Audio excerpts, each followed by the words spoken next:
My sister and brother-in-law are attempting to have a baby via IVF. They cannot afford the cost of the procedure and treatments, so they started a Gofundme to raise the money. They need $13,000 US, and as of today have raised not even 1/4 of the amount needed. My sister called me up and asked if I saw the link to the Gofundme and asked when she could expect my donation. I told her that I wasn't going to donate.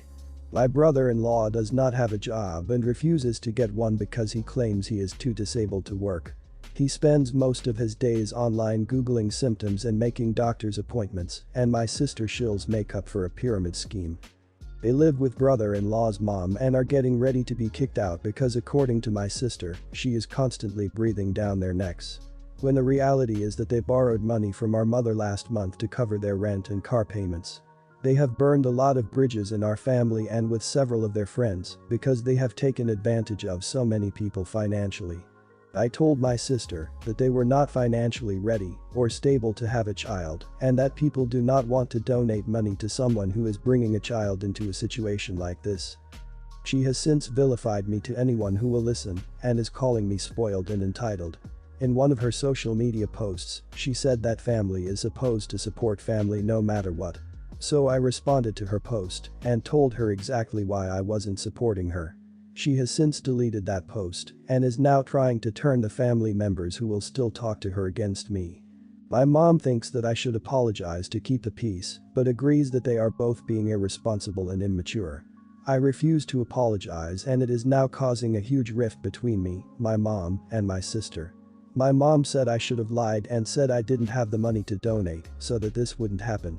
Am I the idiot for telling my sister why I wouldn't donate to her GoFundMe? Not the idiot. Stand your ground. Don't yell or get petty about it. Just keep stating your case as you have been. Some people will get mad at you for it, but that's okay too. Not a fan of online begging, which is what Gofundme is. There are some people out there that really need it, but lots of people who just beg because they want something and can't afford it. The only difference is that instead of having to wear old clothes and stand on a street corner, you can do it all from the comfort of your computer. Not the idiot. While it is heartbreaking that they are going through infertility, they also do not have the means to support a child. Your sister for all intents and purposes is unemployed and your brother-in-law refuses to find a job. They are about to be evicted from your mother's house and they still want to have a child. Your mother is wrong that you should have lied to your sister about why you didn't donate and really she needs to stop enabling her. In my opinion, you're allowed to tell your sister your honest opinion when she was the one calling you up about donating to her Gofundme. What your mother should be doing is talking some sense into her other daughter. I have a feeling that if your mother told her some home truths, then your sister would have turned out a bit more reality-based. Not the idiot if you don't want to apologize because all that does is keep your sister in an unrealistic mentality. I recently lost 40 pounds in the past 4 months. I feel like I am under the healthy category for the first time in my life. A friend whom I haven't seen in over a year had to come to my city for a work-related thing. She asked me if she could stay with me and my husband. I readily agreed. In the past, every time she visited, she usually meets up with me but prefers to stay in the hotel as that was more comfortable for her. I asked her if everything was okay. She told me that she has been dieting for the past 1 year and that she wants to stay in a place where she will be able to cook and exercise and not a hotel. I excitedly told her that even I had started dieting and exercising. She finally arrived. She was a little shocked at how much weight I have lost. I welcomed her and we got to talking. She told me that she has only lost 5 pounds and it was surprising that I lost so much. I consoled her that everyone was different and she shouldn't be discouraged. She woke up early the next day to go running and to do some cardio. I, on the other hand, slept in. I generally do if and walk up to 30k steps a day. I do not do any exercises other than that. My friend however was way more active and I was really proud of her and in awe. However, at night she was kind of mad at me and asked me whether I was having a cheat day. I told her no. She asked me if walking was all I did. I told her yes. She asked me how long I have been doing this. I told her 4 months. She blew up at me. She started crying and shouting about how unfair it was that she couldn't lose any significant weight after doing so much for a year while I lost everything easily. I was kind of shocked, but I told her that she wasn't being fair to herself and that her stamina has improved and weight isn't the only indication of her exercise. But then she kept screaming and I told her not to yell at me at my home. I told her that she can either stop or she can leave. She left in the end. I didn't speak to her for a couple of days. But she posted a picture of herself. It looked like she started binging on lots of fast food and captioned it, "It doesn't matter what I eat, so I am not going to care anymore." I feel terrible that I have inadvertently stopped her and discouraged her, even though I didn't mean to. Am I the idiot here? Is there something I should have done differently? Not the idiot. I grew up with this toxic behavior, so I am biased. My mother would always complain about how she dieted and exercised and would lose 1 pound in a week or nothing, but others would lose 5 pounds. As I got older, I realized she wasn't honest with her diet and her exercise was low effort, but she was angry that other people had success like that and it didn't work for her. She even did the same to me, saying it wasn't fair that she could do what I did and not lose weight. Every metabolism is different. She totally changed her diet and drastically increased her exercise, and it took seeing you having lost weight to realize 5 pounds wasn't a reasonable amount to have lost. Either her diet isn't as tight as she made it seem, homemade food can be crap too or eaten in too large portions, or she has something physically wrong with her and should see a doctor. You don't exercise daily with a calorie deficit for a full year as a healthy adult and only lose 5 pounds. Not the idiot. I am fat and every time someone close to me loses weight I cheer them on, support them. Weight loss isn't a competition. Everyone has their own path to a healthy lifestyle, and your friend needs to learn to love herself and her own progress. Sometimes I think people want to have a fatter friend so they can always feel skinnier, for example, better than someone. That is messed up. I refuse to be a self-esteem boost for insecure people. My friends do not care about my weight or my appearance, and I think you might want to reevaluate this friendship. So, I've been with my boyfriend for 6 years now. We met when we were 15, and my boyfriend's mom made it clear from the start that she wasn't going to really get close to me as she knew we were going to break up. Obviously, we're still together. She was very cold to me for the majority of our relationship, even mentioning exes of my boyfriend that she liked better, or telling my boyfriend to break up with me so he didn't waste his youth on one girl. About 6 or so months ago, that changed. I think she's finally realizing that I don't plan on going anywhere, so she's started to be nicer to me. She still has her mean moments, but overall she's been very pleasant, even inviting me to lunch with her occasionally. This past Christmas, she got me a video game that I had been wanting for a while, where normally she gets me like a $10 gift card to Starbucks or Target. Not that I wasn't grateful before, but I could tell she was putting in some real effort this time. Last night, we were at her house, and as we were leaving she gave me a hug and told me she loved me for the first time ever. I hugged her back and thanked her for having us, but did not tell her I loved her. It's not that I don't like her, but I don't love her because she's treated me poorly for years and I'm not ready to accept that she is being kind to me. Well, she texted my boyfriend a little after we got home and told him that she was hurt that I didn't tell her I loved her. He said that I probably just didn't hear her or that it didn't register in my brain because she had never said that to me before. She asked him if he would tell me that she would appreciate it if I said it back to her next time. He told her that he wasn't going to force me to say anything and that if there came a time that I really did love her that I would say it. Honestly, I believe if she continues to act the way she has been recently, I could love her one day. But right now, I don't. And I'm not going to lie and say I do. So, am I the idiot for not telling her I love her and refusing to do so until I do? Not the idiot, I'm going to say something from a different angle. Your mom's BF as her mother wants the best for him based on her life experience. Most traditional mothers do this because they don't know any better.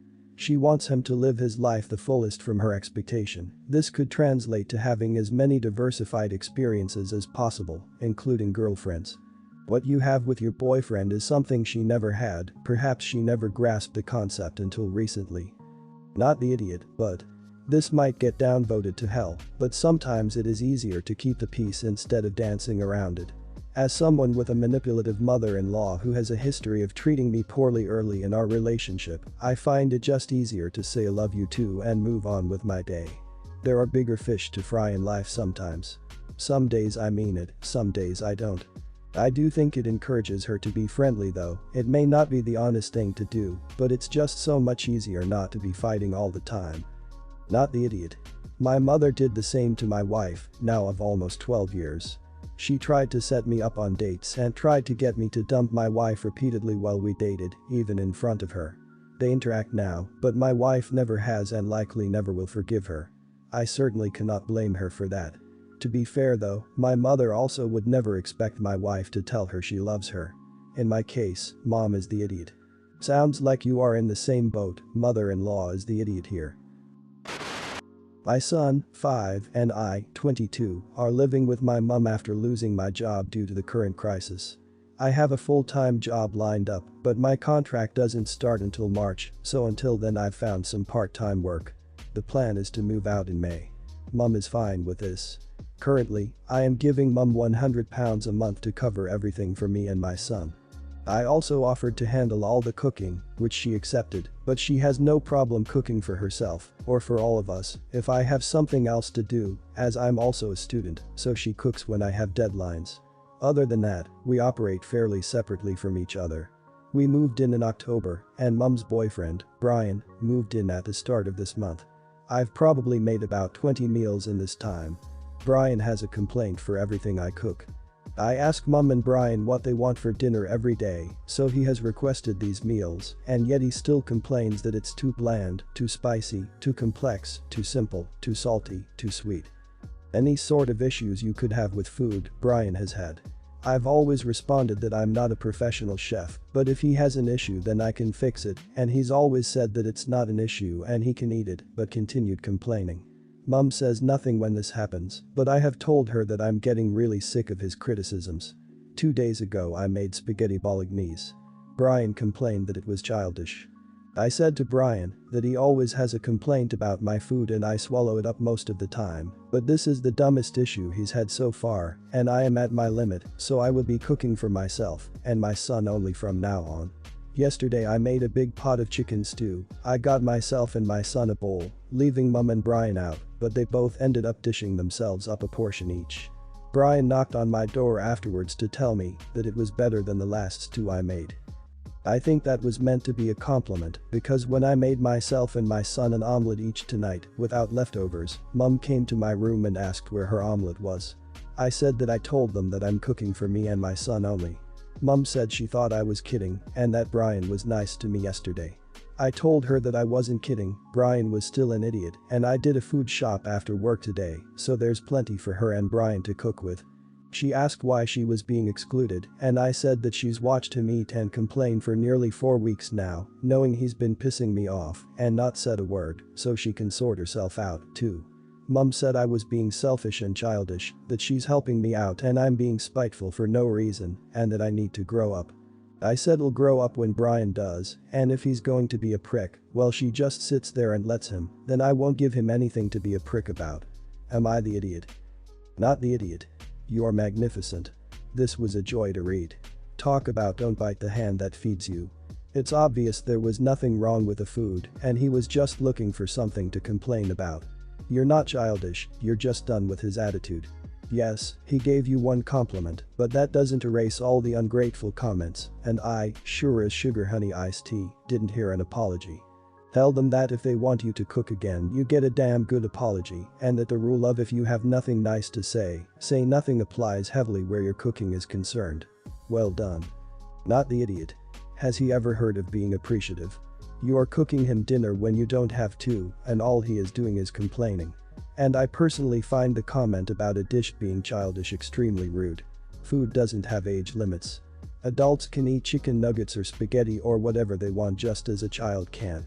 My cousins who are 6 love sushi and ask for it all the time, and their parents are always ridiculed for feeding them adult food, and their response is always along the lines of they like it and it's not junk, why wouldn't we feed them sushi? Everyone's the idiot here. Of course, Brian's an idiot, I feel I don't need to get into that. And you're right about your mum being an idiot for not asking him to knock it off when it became clear that just you speaking wasn't working.